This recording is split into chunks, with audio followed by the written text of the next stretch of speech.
Programımız tüm hızıyla devam ediyor. Şimdi sırada psikolog Serap Akın var. Serap Hanım hoş geldiniz. Hoş bulduk, merhaba. Nasılsınız? Teşekkür ederim, siz de iyisiniz. Çok teşekkür ederiz, sağ olun. Hoş geldiniz hocam. Hoş bulduk, merhaba. Bugünkü konumuz aile dizimi. Öncelikle aile dizimi nedir diyerek ilk soruyla başlayayım ve aile diziminde sistematik yaklaşım nasıl oluyor? Biraz bahseder misiniz? Sistemik yaklaşım, her sistemin kendi içinde işleyen yasaları var. Aile de bu büyük sistemin içinde bir başka sistem, yeni bir sistem olarak. Bütün sistemin içinde işleyen yasaların dışında bir de ailenin içinde işleyen yasalara bakıyoruz biz. Bu yasalar nasıl oluşuyor?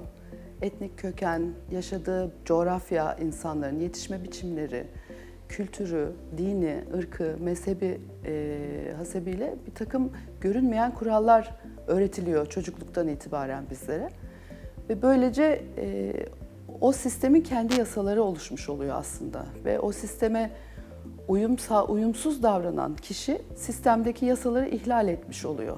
Bu ihlalden doğan problem çocuklarda ya da torunlarda birinin özdeşleşmesiyle neticeleniyor ve orada birine haksızlık yapılmışsa bu haksızlığın telafi edilmesi için bir arayışta olabiliyor çocuk ya da torunlardan bir tanesi. Ya da bir haksızlık yapmışsa aileden birisi, sistemin bir parçası, çocuklardan bir tanesi bu haksızlığı telafinin peşine düşüyor. Bunu araştırıyoruz aile diziminde. Peki hocam bu aile dizimi uygulamalarında özellikle bu temsilciler denen tabii destekleyiciler var. Temsilciler nasıl oluyor da tanımadıkları kişileri temsil edebiliyorlar? Bu bir fenomen. Onun için buna fenomenolojik alan deniyor zaten. Fenomenin anlamı şu, açıklayamıyorsunuz ama öyle olduğunu yaşıyorsunuz. Biz temsilcileri seçiyoruz. Bazen alana çekilen temsilciler oluyor, onlar çıkıyorlar. Veya danışan seçiyor temsilcileri. Bu duruma göre karar veriyoruz orada. Alana giren temsilci tamamen niyetsiz olmalı. Bir bakışı, bir şeyi olmamalı, konu hakkında bir fikri olmamalı. Sadece biraz kendini alana bırakıp niyetsizce beklediği zaman hareket ona geliyor zaten.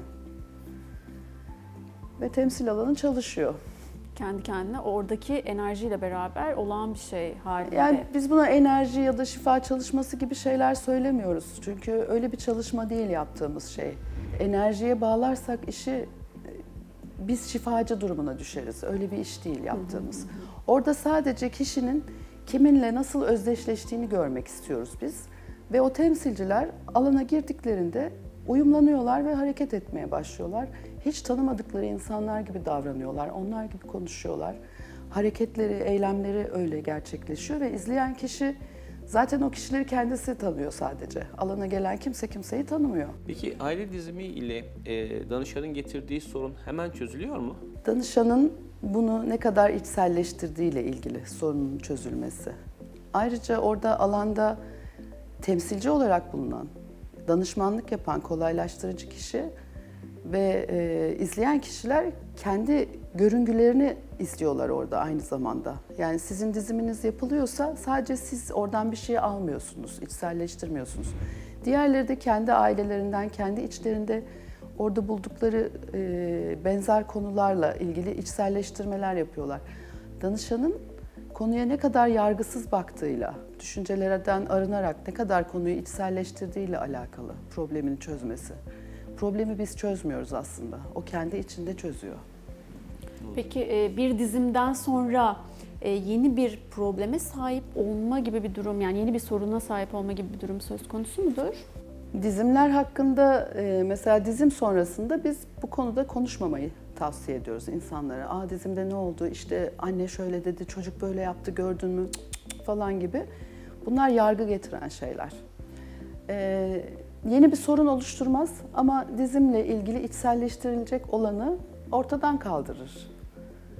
Bir şeyi anlamanızı engeller. Zaten oraya gelme amacınız günlük hayatta bu tür konuşmalar yaptığınız halde çözüm bulamama nedeniniz. Çözümü orada izleyerek bulabilirsiniz ve sessiz kalarak içinizde o dönerek kendiniz yaşayabilirsiniz ancak.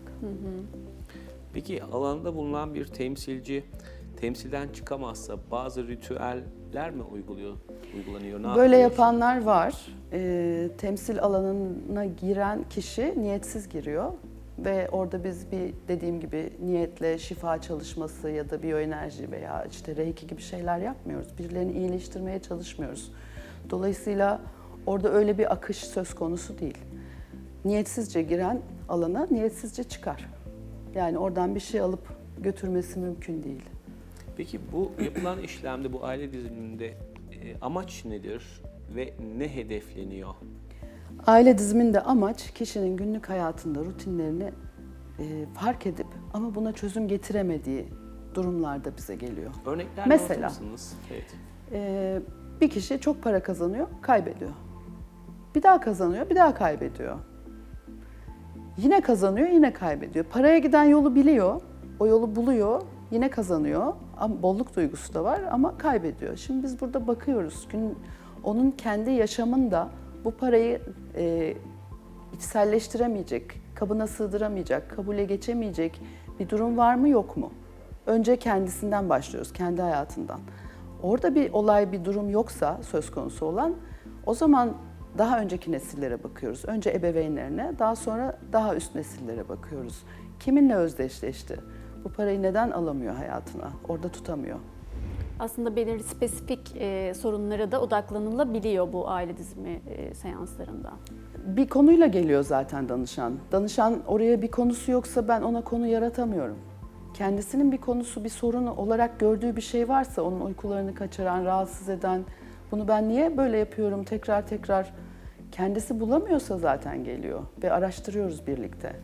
Peki tek seans mı deniliyor bunlara bilemiyorum ama şu an tam olarak tek seferde, tek gelmesinde o problem ortadan kalkıyor mu? Bazen kalkıyor, bazen kalkmıyor. Tekrar. Çünkü kişinin genellikle zaten çok sağlam ön yargıları oluyor bazı şeylere. İçselleştiremediği, çok böyle savunmaları ayakta konular oluyor. O konuyu katman katman açabiliyor. Katman katman kabule geçebiliyor bazı şeyleri. O zaman birkaç kere çalışması gerekir.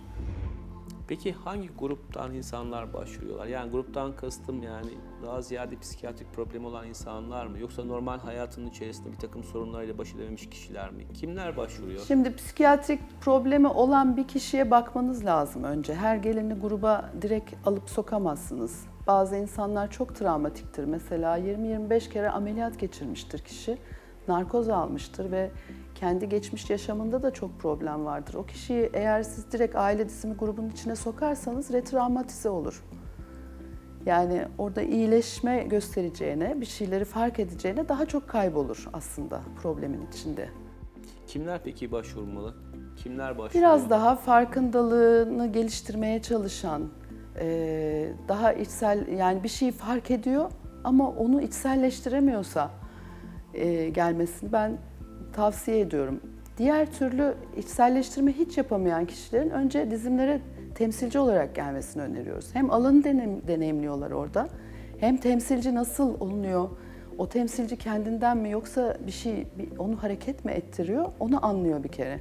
O zaman alana da güveniyor ve izlerken o güvensizlik ortadan kaybolduğunda, o güven duygusuyla izlediğinde daha kolay içselleştiriyor. Kafasında bir fikir olmuyor çünkü. Peki alanda kaç kişi bulunuyor? Valla 3 kişiyle de dizim çalışabilirsiniz. Eşyalarla da çalışabilirsiniz. Objeler kullanabilirsiniz. Ya da 30 kişilik, 40 kişilik, 70 kişilik bir grupla da çalışabilirsiniz. O kolaylaştırıcının deneyimi ile biraz orantılı. Ben küçük gruplarla çalışmayı tercih ediyorum. Maksimum 15-17 kişiyi tercih ediyorum. Çünkü o kadar insanı izleyebiliyorum grubu. Gruba hakim olmak benim için biraz önemli. Çünkü orada herkesin durumunun biraz farkında olması gerekiyor kolaylaştırıcının bana göre. Peki bu grup çalışmasının dışında, sizin hakim olduğunuz grup çalışmasının dışında sosyal hayatlarında veya sizin dışınızda olan hayatlarında yapmaları gereken şeyler var mıdır? Mesela Yani ev ödevi gibi düşün. Hani şunu da yapman lazım. Şeylerde bunu da yapman bireysel lazım. çalışmalarda ev ödevi veriyorum. Çünkü onlar daha spesifik konularla geliyorlar ve uzun süreli çalışıyoruz. Atıyorum yeme bozukluğu olan birisi. Ona ödevler veriyoruz. Yani davranışçı tarafı da kullanıyoruz bir yandan. Teşekkür ederiz hocam verdiğiniz Teşekkür bilgiler ederiz. için. Ben teşekkür ederim. Bugünkü program konuğumuz psikolog Serap Akın idi. Kendisine vermiş olduğu güzel bilgiler için çok teşekkür ederiz. Programımız kaldığımız yerden tüm hızıyla devam ediyor.